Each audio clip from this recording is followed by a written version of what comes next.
fact that I never eat breakfast anymore. Now that you're gone, I know you're waking up at 6 to the tropical sun just to have yours.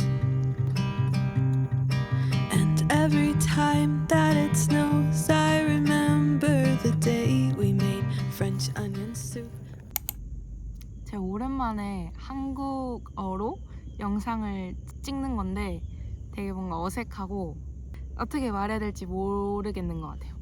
아무튼 오늘은 10월 13일 금요일인데 제가 요즘에 너무 책 읽을 시간도 없이 너무 바쁘게 지냈던 것 같아서 오늘 마침 수업도 안 하고 일도 없고 과제도 좀 여유롭게 할 수 있는 시간이 생겨서 공원에 나와서 책 읽고 싶어가지고 이거 책 한 권을 들고 나왔는데 읽다 보니까 뭔가 영상으로 찍고 싶은 얘기들이 생겨서 카메라를 갑자기 켰어요. 일단 제가 읽은 책은 실러 존슨의 Work Through Fire이라는 책인데 이분이 First African American Billionaire이에요. 근데 이제 몇 주 전에 저희 학교 와가지고 이 책 나온 기념으로 이렇게 렉처 같은 거 해주시고 참여한 학생들한테 다 책도 나눠주셨거든요. 렉처 하면서도 너무 재밌고 좋았는데 책도 조금 읽어보니까 너무 좋아서 그리고 마침 뭔가 찍고 싶은 얘기들이 생겨서 카메라를 켰고 사실 제가 원래부터 이 23 Things I've Learned at 23 이 토픽을 가지고 되게 얘기를 하고 싶었었어요. 이전부터. 근데 마침 책을 읽다 보니까 이런저런 얘기를 하면 좋을 것 같아서 그냥 아이패드 들고 이렇게 좀 써봤고 그거를 이렇게 좀 간단하게 얘기를 오늘 한번 해보려고 해요. 오늘 이제 영상이 담고 싶은 거는 그러니까 딱 23살에 깨달은 건 아니지만 지금 제가 23살이기도 하고 그동안 이제 23년 동안 내가 살아오면서 깨달았던 것들 그리고 뭔가 오늘 이제 얘기하고자 하는 거는 지극히 제 개인적인 가치관이나 어떤 생활 그리고 삶에 기반해서 하는 얘기이기 때문에 모두한테 다 맞다고 보긴 어려울 것 같고 그래도 이렇게 얘기 나누면서 공감할 수도 있고 혹은 다른 생각을 해볼 기회도 될 것 같아서 좋을 것 같아요.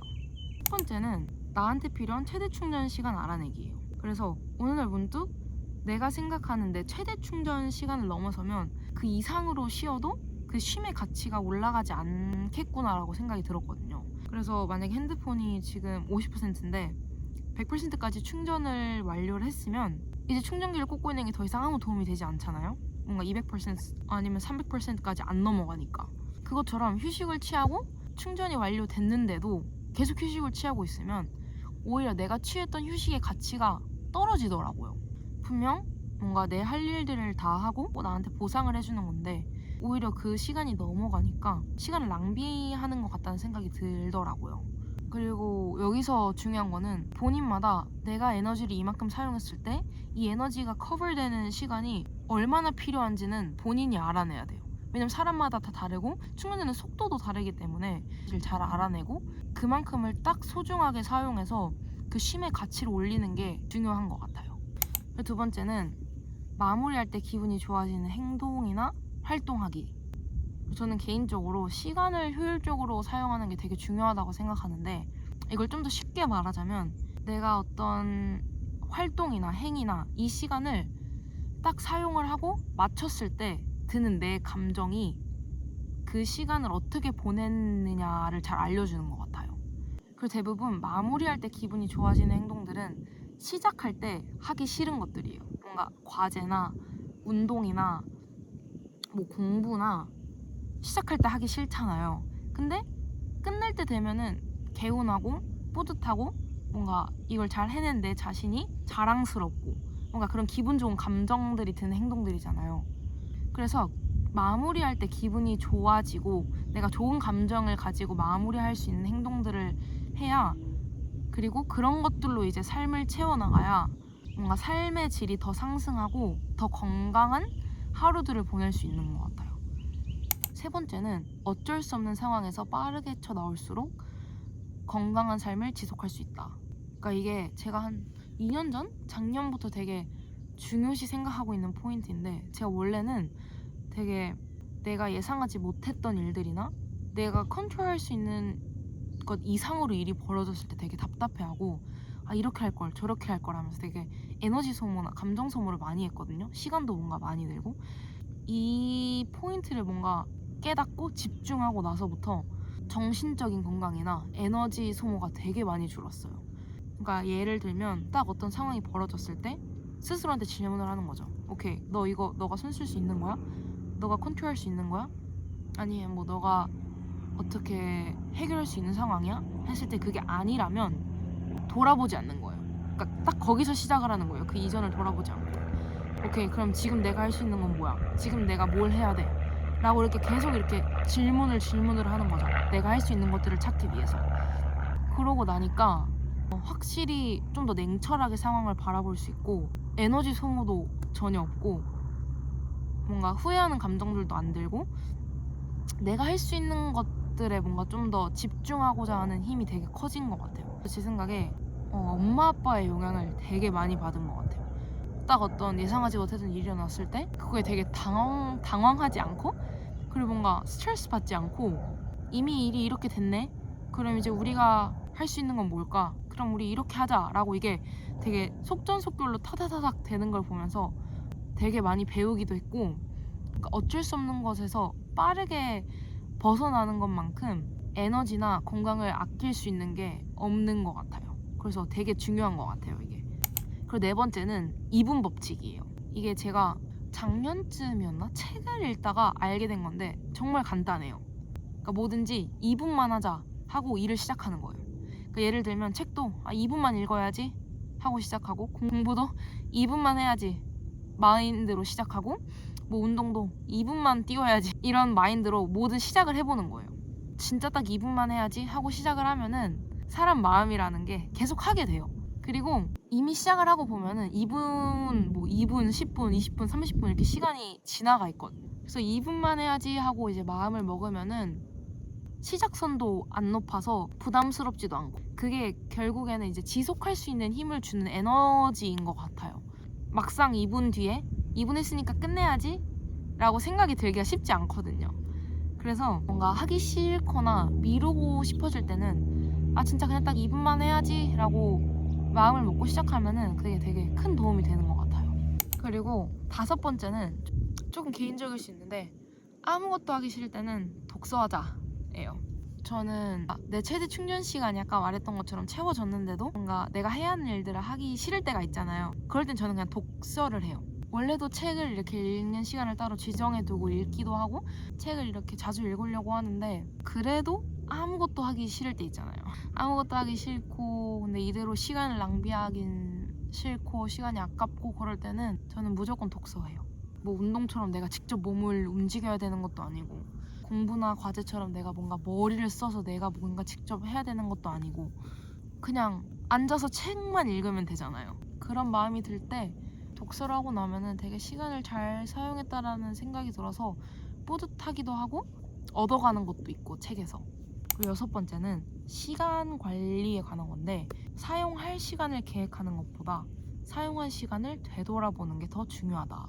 저는 정말 여러 가지 종류의 시간 관리 방법, 툴, 여러 가지 기준들을 세우고 사용을 해봤는데 어떤 방법을 써도 어떤 종류의 시간 관리를 해도 가장 중요한 거는 내가 사용한 시간을 돌아보는 거예요.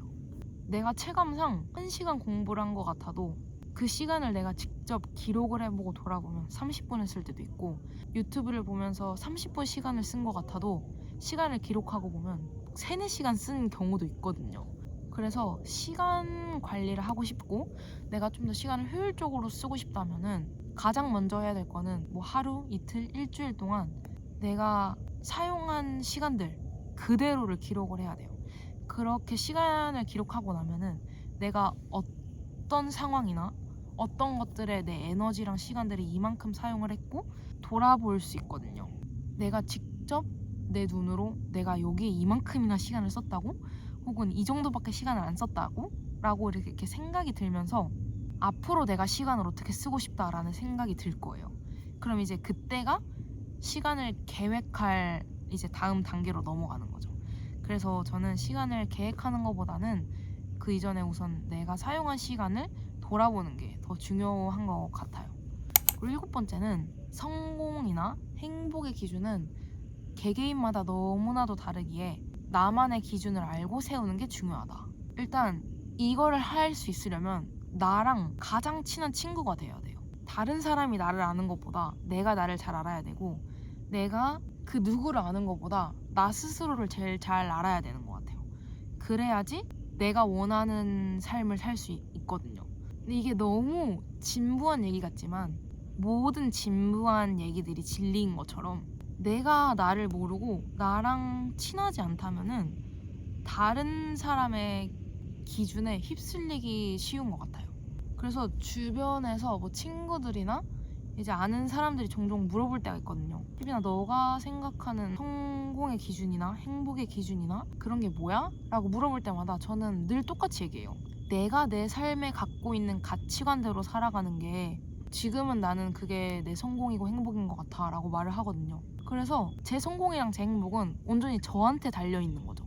다른 사람이나 어떤 외부의 기준이나 외부의 시선에 달려있는 게 아니라, 물론 이 제가 생각하는 가치관이나 성공의 기준, 뭐 행복의 기준이 시간이 지남에 따라 바뀔 수는 있지만 그럼에도 바뀌지 않는다는 기준과 사실은 제 행복과 제 성공은 저한테 달려있다는 거예요. 그리고 사람마다 성공의 기준과 행복의 기준이 너무나도 다르기 때문에 내가 생각하는 나만의 성공과 나만의 행복의 기준이 있어야 남과 나를 비교하지 않을 수 있고, 나만의 속도대로 그리고 나만의 방향대로 나를 이렇게 이끌어갈 수 있고 내 삶의 만족도가 올라가요. 그래서 저는 어떤 이런 기준과 촉도를 갖고 있는 게 되게 중요한 것 같아요. 8번째는 통제할 수 없는 상황에서 벗어나 통제할 수 있는 상황에 집중하기예요. 이것도 아까 2번에서 말했던 거랑 비슷한데, 이 포인트는 조금 더 삶에서 좀 더 넓게 적용할 수 있는 포인트인 것 같아요. 하루 24시간을 이렇게 지내보면은 우리가 생각보다 우리가 컨트롤할 수 없는 것들에 되게 에너지랑 시간을 많이 소모하거든요. 뭐 예를 들어 내 이런 행동들이나 내 이런 것들에 대해 사람들이 이렇게 바라보면 어떡하지? 아니면 오히려 반대로 저 사람의 저런 부분이 마음에 안 들 수도 있고, 저 사람이 이런 부분을 조금 고쳐줬으면 좋겠는데 라고 생각이 들 수 있잖아요. 근데 이 모든 것들은 내가 바꿀 수 있는 게 아니잖아요. 내가 컨트롤할 수 있는 게 아니고. 그래서 내가 컨트롤할 수 있고 내가 바꿀 수 있고 내가 통제할 수 있는 것들에 내 시간과 에너지를 써야 그게 나를 위한 길이고 내가 주체가 되고 내가 포인트점이 되어서 어떤 바꿀 수 있는 것들 그리고 컨트롤할 수 있는 것들에 집중을 해야 조금 더 건강한 삶을 살 수 있는 것 같아요. 그리고 9번째는 후회는 바라보는 시점에 따라 다르다. 이것도 제가 작년쯤에 이렇게 문득 깨닫고 지금까지 그리고 앞으로도 정말 저한테 큰 도움이 될 것 같은 어떤 포인트인데, 제가 이제 과거에 했던 어떤 결정을 두고 되게 계속 후회가 되는 거예요. 이걸 이렇게 했으면 어땠을까 라고 생각이 들다가 작년에 그렇게 결정하길 너무 잘했다 라고 생각이 들더라고요.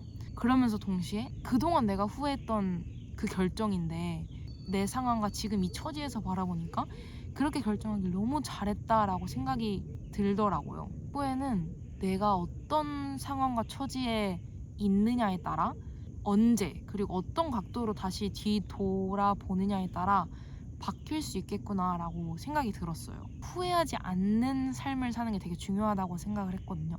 그리고 후회하지 않는 결정을 내리는 게 내 삶에서 되게 중요하다고 생각을 했는데, 이걸 깨닫고 나서 그거에 대한 제 관점도 조금은 되게 많이 바뀐 것 같아요. 그래서 당장 지금은 내가 어떤 후회가 되는 결정이나 뭔가 바꾸고 싶은 결정이 있더라도 오랫동안 그렇게 마음에 품고 후회할 필요는 없는 것 같아요. 그게 그 당시에 본인들 그리고 우리한테는 최선의 결정이었고 지금 후회되더라도 오히려 그 미래의 나한테는 그게 최선의 결정으로 남아있을 수 있으니까 후회는 바라보는 시점에 따라 다르다는 말을 꼭 하고 싶었어요. 그리고 10번째는 예쁜 아름다운 마무리의 중요성이에요. 이건 이제 저희 엄마 아빠가 늘 이제 강조하는 거기도 하고 다음 단계로 넘어갈 때 이런 마무리를 하면서 되게 크게 느꼈던 거예요. 뭔가 내가 이전에 속해 있던 상황이나 공동체 그런 것들에서 이렇게 내가 나오고 다음 단계로 넘어갈 때 사람들 혹은 공동체랑 예쁘게 그리고 아름답게 마무리할수록 그 이후에 또 다른 사람들이랑의 관계 혹은 그 이후에 이 사람들이랑의 관계 그 가치를 결정짓는데 되게 중요한 역할을 하는 것 같더라고요. 깔끔하게 그리고 깨끗하게 마무리를 할수록 건강하게 생활을 하는데 큰 도움이 되는 것 같아요. 그리고 11번째는 좋은 질문이 좋은 대답을 만든다. 이게 반대로 말하자면은 모호하거나 깔끔하지 않은 질문은 좋은 대답을 이끌어내기가 어려워요. 문제가 정확해야, 그리고 내가 무엇을 해야 하는지 알아야 문제를 푸는데 큰 어려움이 없잖아요. 근데 만약에 문제부터 이해되지 않고 내가 뭐를 구해야 되는지 모를 때 정답을 모르는 건 둘째치고 어떤 정답을 구해야 되는지도 모르는 거죠. 마찬가지로 내가 무엇을 해야 될지, 어디로 가야 될지, 어떤 속도나 어떤 방향으로 가야 될지 알지 못하면은 나도 어디로 가는지 모른 채 그냥 흘러가는 거예요. 그래서 지금 내가 어떤 속도로 그리고 어떤 방향으로 가는지 모르겠다면, 그리고 깔끔하고 정확한 질문을 스스로한테 던질 때가 되었다는 신호일 수도 있지 않을까 싶어요. 12번째는 말하지 않으면 모르기 때문에, 그리고 우리는 계산 없이 사랑하고 표현해야 한다. 사람들이 생각보다 되게 어렵게 느끼는 것 같아요. 실러 존슨 렉처 갔을 때 했던 건데, 그분이 You should know yourself before giving yourself to others. 누군가한테 내 감정이나 생각을 말하려면 내가 어떤 감정이나 내가 어떤 생각을 하고 있는지 내가 먼저 알아야 되거든요. 내가 누구한테 미안하고 고맙고 보고 싶고 사랑하고 어떤 그런 감정들은 내가 먼저 깨달아야 되고, 깨달았으면 전달을 해야 돼요. 여기서 포인트는 계산하지 않고 표현하는 거예요. 내가 이만큼 표현을 했으니까 저 사람도 이만큼 표현해주겠지? 아니면 내가 이만큼 표현했는데 왜 이 사람은 이 정도밖에 표현을 안 하지? 라고 계산을 하지 않는 거예요. 왜냐하면은 내 감정이 그런 감정이 들어서고 내가 전달하고 싶어서 한 거기 때문에 계산하지 않고 재지 않는 게 여기서 중요한 포인트예요. 서로의 건강한 관계에 도움이 많이 되는 것 같아요. 13번째는 내 감정을 빨리 알아차리고 다룰 수 있는 능력은 어렵지만 중요하다. 생각보다 제 주변에서도 그렇고 많은 사람들이 이거를 크게 이렇게 중요하게 생각하지 않거나 어떻게 접근해야 되는지 모르는 경우가 많은 것 같더라고요. 근데 저는 글 쓰는 걸 좋아해서 되게 그거를 오랫동안 쭉 이렇게 써오고 있는데, 그런 과정이 되게 저한테 내 감정을 솔직하게 다 내뱉고 내 스스로 먼저 알아차릴 수 있게 해주는 연습? 어떤 그런 훈련을 시켜준 것 같아요. 이게 왜 중요하냐면은 내 스스로 어떤 감정이 드는지를 알아야, 그래야 내 감정을 컨트롤할 수 있고 내 감정을 다룰 수 있거든요. 내 감정의 어떤 형태나 내 감정의 온도를 모르면 다른 사람들한테 상처를 주기 정말 쉬운 것 같아요. 때로는 그게 올바르지 않은 상대한테 내 어떤 부정적인 감정들이 가는 경우가 있거든요. 그래서 저는 내 감정을 위해서, 그리고 또 다른 사람의 감정을 위해서도 내 감정을 빨리 알아차리고 컨트롤할 수 있는 능력이 되게 필요하고 중요한 것 같다고 생각이 들었어요. 14번째는 모든 경험은 소중하다. 이것도 이 실러 존슨 렉처에서 했던 말인데, Everything happens for a reason. 모든 일들은 일어나야 할 이유가 있기 때문에 일어난다는 거예요. 근데 저는 되게 신기하게 그냥 어렸을 때부터 어떤 일이든 안 좋은 일이든 좋은 일이든 그 일이 일어났을 때 다 날 위해서 일어났겠지, 다 나한테 좋은 일이 생기려고 일어났겠지라고 생각하는 마인드가 되게 컸어요. 저는 모든 경험은 다 그 경험대로 소중한 것 같아요. 그리고 모든 경험은 언제가 되었든지 어떤 방식이 되었든지 다시 유용하게 사용되는 것 같아요. 왜 그런 말도 있잖아요. 성공과 실패가 아니라 성공과 경험이다. 내가 하고자 했던 일이나 원하고자 했던 일이 뜻대로 안 됐으면 그건 경험인 거예요. 다음 성공을 위한 경험인 거죠. 실패가 아니라. 그래서 저는 개인적으로 모든 경험들이랑 내가 보내온 시간들, 상황들이 다시 다양한 방향과 속도로 나한테 유용하고 소중한 도움이 된다는 거를 꼭 많은 사람들이 알았으면 좋겠어요. 15번째는 내가 내뱉는 말과 내가 하는 행동이 나라는 이미지를 형성한다. 신기하게 저는 중고등학교 때부터 제가 이루고자 하는 게 있거나 제가 되고 싶은 어떤 모습이 있거나 내가 갖고자 하는 이미지가 있으면은 저는 이미 그렇게 된 사람처럼 주변에 말을 내뱉고 다녔어요. 그러니까 내가 만약에 책을 좋아하고 책을 많이 읽고 싶은 사람이 되고 싶으면 이미 그런 사람인 것처럼 행동을 하고 이미 그런 사람인 것처럼 말을 하는 거죠. 내가 만약에 영어 공부를 하고 싶으면 이미 영어 공부를 시작한 사람처럼, 그리고 영어를 좋아하는 사람처럼 행동을 하고 나에 대한 이미지가 그렇게 어떤 새겨질 수 있도록 행동을 하면은 진짜 그런 사람이 되고 내 스스로도 그렇게 행동을 하게 돼요. 그리고 내가 하는 말이나 행동, 내가 사용하는 단어, 언어, 내가 갖고 있는 분위기가 이렇게 내뿜어지잖아요. 근데 그게 다시 되돌아와서 나라는 사람을 만들어내거든요. 그래서 내가 어떤 되고 싶은 사람의 모습이나 형태나 이미지가 있다면 그거에 알맞게 행동하고 알맞은 단어를 사용하고 그렇게 알맞는 분위기를 풍기는 게 되게 중요하고 그런 사람이 되고자 할 때 큰 도움이 되는 것 같아요. 그리고 16번째는 배출되지 않은 감정들은 다시 돌아온다예요. 모든 내가 한 번쯤이라도 느꼈던 어떤 여러 다양한 감정들이 내가 인식하지 못하고 기억하지 못하고 있을 뿐이지 이게 배출되지 않았으면 내 마음이나 내 몸에 다 남아있는 것 같다고 생각해요. 청개파랑이라는 책에 이런 문장이 나오거든요. 슬픔도 배출할 수 있는 골든타임이 있다. 현실의 무게감에 눌려 빠져나가지 못하게 되면 몸 안에 고이게 된다. 근데 저는 슬픔뿐만 아니라 모든 여러 종류의 여러 온도의 감정에는 배출할 수 있는 골든타임이 있는 것 같아요. 이 감정이 배출되어야 할 최적의 때가 있는 거죠. 근데 여기서 중요한 거는 배출되지 않고 남아있던 감정들은 밑으로 가라앉아 있다가 언젠가 다시 떠올라요, 나한테. 그래서 첫 번째, 내 감정을 내가 일단 알아야 하고 그 감정이 떠올랐을 때 그때에 맞춰서 배출을 해줘야 하는 게 중요한 것 같아요. 왜냐면 언젠간 다시 떠오르고 언젠간 배출되어야 할 감정들이기 때문에. 그리고 17번째는 기댈 수 있는 곳은 많을수록 좋다. 나를 행복하게 해줄 수 있는 장치들은 많으면 많을수록 좋은 것 같아요. 당연한 얘기지만 저는 개인적으로 혼자 이걸 방파제라고 표현을 하는데 나를 파도로부터 지켜주는 거죠. 어떤 그런 힘든 상황으로부터 해방될 수 있는 장치나 상황, 물건 혹은 사람들은 많으면 많을수록 좋아요. 가장 큰 이유는 이 모든 방파제가 내가 원한다고 해서 바로바로 작동되지 않거든요.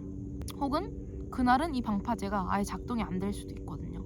그래서 저는 여러 종류의 방파제 그리고 다수의 방파제를 가져야 한다고 생각해요.